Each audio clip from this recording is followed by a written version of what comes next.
She's a lady. Oh, she's a lady. Bonjour à tous, bonjour à toutes, je suis ravie de vous retrouver aujourd'hui pour une nouvelle vidéo. Ça fait une semaine que vous n'avez pas eu de vidéo et j'en suis vraiment désolée, vraiment, mais vous m'avez trop manqué avant toute chose. Je suis obligée de passer par là. Si vous aimez mes vidéos et que vous n'êtes pas encore abonné, je vous invite à le faire pour suivre toutes mes actualités. Mais surtout, je vous invite aussi à activer la petite cloche que vous voyez à côté du bouton abonné sur ma page YouTube pour pouvoir activer les notifications pour que vous soyez au courant quand je sors des vidéos, etc. Vous êtes, je sais pas combien, à me dire à chaque fois que vous recevez pas les notifications, que vous découvrez par hasard que j'ai mis une nouvelle vidéo. Donc du coup voilà, je vous invite à activer la petite cloche pour avoir le maximum de chances d'être au courant quand je sors une vidéo. Désolée pour ce petit moment répétitif que vous revoyez sur toutes les chaînes, je sais que c'est chiant, mais c'est vrai que c'est un petit peu frustrant quand on fait des vidéos de se dire que finalement même les personnes qui sont abonnées ne le voient pas forcément, c'est quand même abusé. Donc aujourd'hui je vous retrouve pour une vidéo plutôt beauté, c'est un petit nouveau format. J'ai eu envie en fait de vous faire une vidéo où je fais des choix de l'impossible, c'est-à-dire où je confronte deux types de produits et où je vous dis mon avis, moi ce que je préfère, etc. Parce que je sais que sur YouTube vous voyez énormément de produits, plein de palettes, plein de types de produits, plein de types d'outils pour se maquiller, etc. Et vous vous dites mais qu'est-ce que c'est le mieux au final? Donc du coup je me suis dit ça pouvait être intéressant ce genre de vidéo. Si vous voulez une deuxième édition de cette catégorie là, n'hésitez pas à me le dire et n'hésitez pas à me donner aussi les choix que vous me donnez à faire en commentaire, ça pourrait être super. Et puis voilà, là je suis restée vraiment basée sur la beauté, mais vous pouvez me donner des choix un petit peu plus fun, un petit peu plus lifestyle, ça peut être aussi rigolo. Là c'est vrai que ça va être assez sérieux, hein, je vous le dis. Si jamais la vidéo vous plaît aussi, n'hésitez pas à me le faire savoir. Donc on va commencer tout de suite. Alors la première chose, et moi je vous avoue que c'est une question que je me suis posée pendant un moment, plutôt lotion corporelle ou plutôt beurre corporel. Et j'avoue que c'est pas toujours évident quand on démarre un petit peu dans le domaine de la beauté. Pourquoi il y a 150 millions de trucs hydratants? Ça sert à la même chose au final. Et alors là mon choix à moi il va être rapide. Moi je préfère les lotions hydratantes parce que ça pénètre plus vite, c'est plus léger. En fait la différence entre les deux c'est que le beurre corporel en général est plus riche, plus hydratant, plus nourrissant. Donc après ça dépend vraiment de la peau qu'on a. Moi je préfère la lotion, pourquoi? Parce que ça pénètre plus vite et moi il y a un truc que je déteste, c'est faire pénétrer les crèmes hydratantes, c'est quelque chose que je ne supporte pas, ça me saoule. Mais il est vrai que parfois l'été, quand j'ai trop pris le soleil et que ma peau est vraiment très sèche, là je préférais vraiment les beurres corporels. Mais après voilà, là vraiment ça dépend vraiment de la peau que vous avez. Là du coup je vous ai pris ma gamme à l'amande de chez The Body Shop que j'adore, vous le savez, je vous en ai déjà parlé. Plutôt Chocolate Bar de chez Too Faced ou plutôt Naked de chez Urban Decay.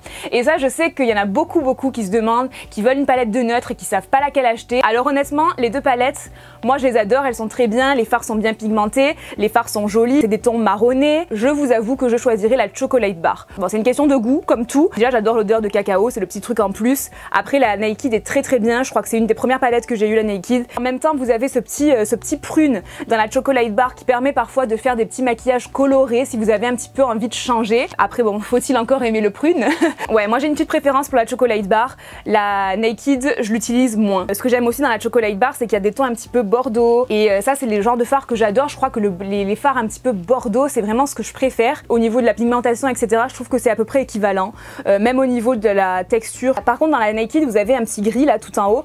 Et vous n'avez pas de gris dans la Chocolate Bar. Alors moi, ça me gêne pas trop parce que honnêtement, le gris, c'est vraiment la couleur, je crois, que j'aime le moins sur moi en termes de maquillage. Donc après ça dépend aussi de vous, hein, ça dépend de vos goûts, ça dépend de ce qui va vous aller ou non, si vous êtes plutôt couleur chaude, plutôt couleur froide. Moi je suis plutôt couleur chaude, du coup avec la Chocolate Bar je suis ravie, c'est des valeurs sûres les deux. Alors ça c'est un choix qui est revenu énormément de fois aussi, parce que sur YouTube on vous fait tout le temps des tutos où on applique le fond de teint tout le temps de différentes manières, parfois avec le pinceau, parfois avec le Beauty Blender, parfois avec l'éponge. Il y a toujours des outils qui se rajoutent et il y en a qui sont perdus en commentaire. Des fois je lis des commentaires mais vous changez tous les 6 mois d'outils, je sais pas quoi acheter, qu'est-ce que je fais, je sais pas, je suis perdue. Et je vous l'accorde, franchement à votre place, moi aussi je serais perdue. Moi je vais vous dire ce que je préfère entre ces trois outils, parce que c'est les trois outils que j'ai moi. Donc le Beauty Blender, l'éponge en silicone, moi c'est la Silidux, et le pinceau tout simplement, voilà. Ces trois outils sont très bien s'ils sont bien utilisés. Pour moi, celui que j'utilise le plus, c'est le Beauty Blender, parce que c'est vraiment l'outil que je vais utiliser avec tous les fonds de teint. C'est vraiment ce qui me permet d'avoir un joli teint assez rapidement. L'éponge en silicone, j'aime bien, franchement j'aime beaucoup. Je trouve que l'effet est très joli avec des fonds de teint plutôt fluides en général, mais je trouve que c'est plus long parce qu'il faut vraiment bien tapoter, etc. pour pas avoir de traces. Donc je trouve que c'est plus long, mais l'avantage c'est que ça absorbe pas de produit comme le Beauty Blender qui absorbe quand même pas mal, ça c'est quand même embêtant dans le Beauty Blender. Et le pinceau, bah, je dois vous avouer que depuis que j'ai le Beauty Blender, je l'utilise plus trop, mais c'est ce que j'ai utilisé pendant longtemps et ça fait très bien le job. Si vous appliquez votre fond de teint en faisant des mouvements rotatifs, etc., vous pouvez avoir aussi un très joli rendu. C'est vrai que moi, pour ma peau grasse, ma peau avec des pores apparentes, enfin la peau de rêve quoi, j'aime bien utiliser le Beauty Blender. Je trouve que ça a tendance, en tapotant comme ça, à mieux camoufler les pores. Et du coup, c'est vrai que pour moi, le Beauty Blender, c'est mon indispensable. C'est vraiment ce que j'utilise tous les jours pour appliquer le fond de teint. On ne cesse d'inventer de nouvelles choses. C'est un petit peu gadget, c'est pour créer de la nouveauté. Après, ça dépend vraiment des besoins de chacun. Il y en a qui sont passionnés et qui ont envie de tester plein de choses. Et dans ces cas-là, voilà, testez, allez-y. Mais voilà, si vous avez un petit budget maquillage, que vous hésitez entre acheter un Beauty Blender, un rouge à lèvres ou une palette, je sais pas, choisissez plutôt le maquillage qui va vous servir un petit peu à vous amuser, etc. plutôt qu'un outil. Parce qu'avec le pinceau, ça le fait, ne vous inquiétez pas. Plutôt poudre libre ou plutôt poudre compacte. Alors ça, honnêtement, moi je peux vous répondre en fonction de ma peau. Pour moi, quand je me maquille, la première poudre que j'applique, c'est forcément une poudre libre. Parce que c'est la poudre qui va le mieux me matifier en général et qui va me matifier le plus longtemps. Après, si vous avez la peau sèche, voire très sèche, que vous avez des zones où ça pèle un petit peu, honnêtement, oubliez complètement la poudre libre. D'ailleurs, j'ai même envie de vous dire oubliez la poudre tout court, parce que la poudre, ça va marquer ces zones de sécheresse, mais la poudre libre, c'est encore pire. Comme ça matifie encore plus, ça dessèche encore plus. Moi, j'utilise tout le temps les poudres libres. Après, au cours de la journée, non, c'est pas pratique les poudres libres, on est d'accord. Donc forcément, moi, au cours de la journée, si je me repoudre, j'utilise des poudres compactes. En poudre compacte que j'aime bien quand même, il y a la Clarins, le petit kit pore et matité que je vous avais montré, que je vous ai montré des tas et des tas de fois. C'est vraiment le kit que j'utilise pour me repoudrer au cours de la journée. La poudre est compacte, mais elle est très bien celle-ci, très veloutée. Franchement, c'est une très bonne poudre compacte. Et une deuxième poudre compacte que j'adore, c'est celle de Charlotte Tilbury, la Airbrush Flawless Finish. Moi j'ai la teinte de médium et elle est très bien celle-ci aussi, la texture est très bonne, etc. Donc c'est vrai qu'au niveau des poudres compactes, je vous avoue que les deux sont pas donnés, mais c'est mes deux préférés en fait. Je vais garder ces deux produits puisque après la question de la poudre compacte ou de la poudre libre, il y a la poudre translucide ou la poudre colorée. Alors honnêtement, je me suis posé la question énormément de fois et définitivement, je préfère la poudre colorée que la poudre translucide. Pourquoi? Parce que tout simplement, je trouve que toutes les poudres translucides, toutes, me blanchissent quand même un chouïa. Il y en a qui blanchissent plus que d'autres, évidemment, mais il y a toujours un petit effet blanchissant quand même, je trouve. Alors là, du coup, je voulais vous parler de cette poudre que je teste depuis pas longtemps, mais qui est vraiment un réel coup de cœur. Elle est colorée, donc elle est beige. Moi, j'ai la teinte light medium et c'est la poudre libre de chez Estée Lauder. Donc c'est la Perfecting Loose Powder. Poudre libre perfection du teint. C'est vraiment un truc de malade cette poudre. Elle est super fine.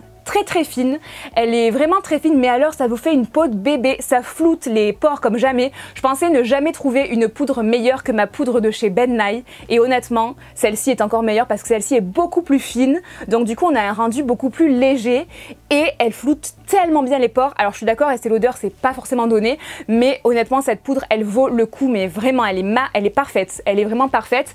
Et la translucide que j'ai là c'est la Laura Mercier, je la trouve pas exceptionnelle en fait. Tout le monde l'aime beaucoup, moi je la trouve pas exceptionnelle, en tout cas pour ma peau. Je trouve pas qu'elle ait un effet forcément meilleur qu'une autre poudre translucide. Par exemple dans le même genre vous avez la poudre de chez Kiko translucide qui est très bien et beaucoup moins chère. Vous avez aussi la poudre de chez ELF qui est très bien et beaucoup moins chère aussi. Pour moi je vois pas une énorme différence entre ces trois poudres par exemple, pourtant le prix est quand même différent. Par contre celle-ci je l'aime trop. Mais bon après c'était pas la question c'est en termes de couleur. Vous n'aurez jamais de problème avec la poudre colorée, jamais de mauvaise surprise sur des photos etc. Alors que la poudre blanche quand même, faites attention. Blush crème, ou blush en stick, blush un petit peu crémeux quoi, ou blush poudre. Moi j'utilise plus souvent des blush poudre parce que c'est le plus rapide etc. et j'aime bien le rendu. Par contre, là le petit conseil de ce choix là, si vous avez la peau mature, je vous conseille à 100% d'utiliser plutôt des blushs en stick ou des blushs crème etc. puisque ça va donner un effet plus naturel. On évite de trop poudrer, de faire trop un effet plâtre.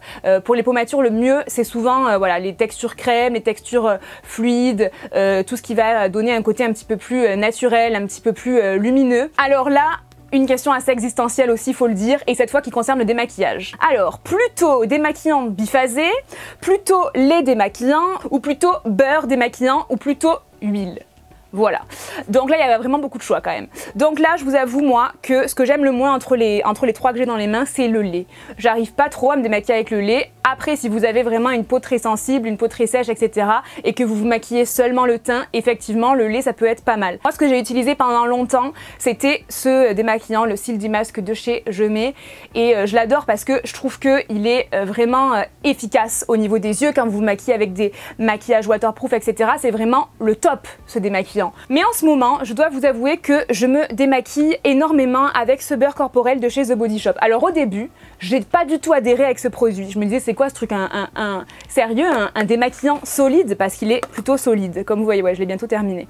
Il est plutôt solide, mais en fait, c'est parce que je savais pas l'utiliser. Et en fait, depuis que je sais l'utiliser, honnêtement, j'adore ce produit parce qu'il est beaucoup moins agressif que ça. Ça, c'est pas que c'est agressif, mais disons que comme j'utilisais tout le temps des cotons, etc. pour me démaquiller, du coup, forcément, ça agressait plus ma peau. Moi, ce que je préfère maintenant, c'est ça.